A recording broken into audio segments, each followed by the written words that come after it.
Hey guys, welcome to my channel. Today I'll be reading from the Just No Male subreddit, so let's jump into it. When I was 25, I thought marriage would be the last thing on my mind. I was focused on my career, my friends, and maybe finding someone to casually date. What I didn't expect was to end up in a marriage that started as a cruel joke, but turned into the love of my life. It all began at a friend's wedding. I didn't even want to go, but my best friend dragged me there, insisting I needed to get out more.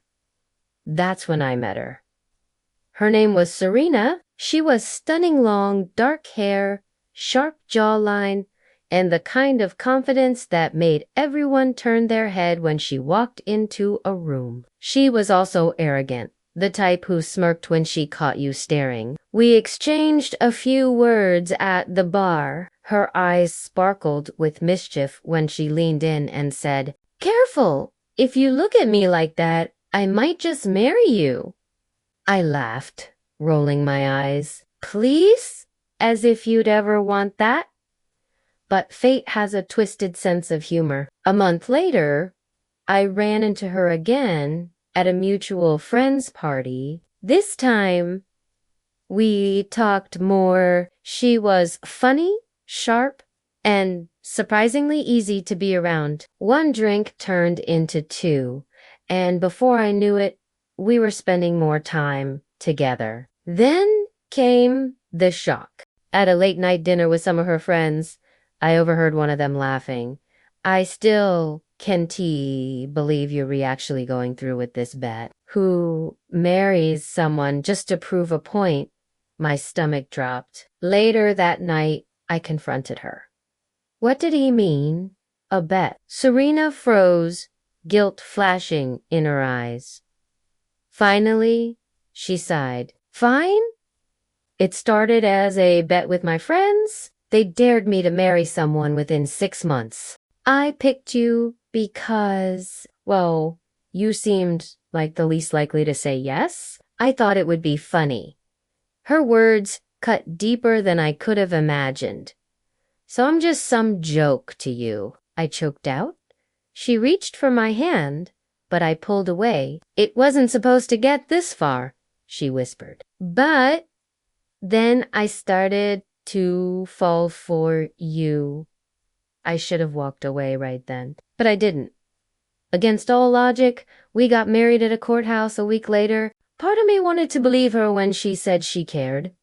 Another part of me feared I'd regret it forever. At first, it was tense. I didn't trust her, and she didn't know how to prove herself. But slowly, things began to change. She started cooking for me badly at first, burning toast and overcooking pasta, but she kept trying. She left me little notes before work. She held me when I had rough days. None of it felt like a bet anymore. One night, as we sat on the couch watching a movie, she blurted out, "I don't care about winning anymore. I just care about you." Something in her tone, raw, unguarded, made me believe her for the first time. The real turning point came when I got sick with the flu. It was nothing serious, but I was miserable, feverish, and cranky. Serena stayed by my side the entire week. She made me tea, changed the cold compress on my forehead, and even sang badly off-key to cheer me up. Lying there, weak and exhausted, I realized this woman wasn't pretending. She was in love with me. Eventually, I asked her, "When did the bet stop mattering to you?" She smiled softly. "The first time you laughed at one of my stupid jokes. I realized then that winning didn't matter. Losing you would." Tears stung my eyes. The walls I had built around my heart finally crumbled. I leaned in and kissed her, not out of confusion or fear, but out of certainty. It's been 2 years since then. Our marriage, which started as a bet, has become the most real thing in my life. People still tease us when they hear the story, but we don't care because what began as a game turned into something neither of us expected. Love. Oh man, that is wild. So she basically tricked him into marrying her, and now they have a 2-year-old kid. That's awesome. Well, I hope so. I hope they have a kid. That would be crazy.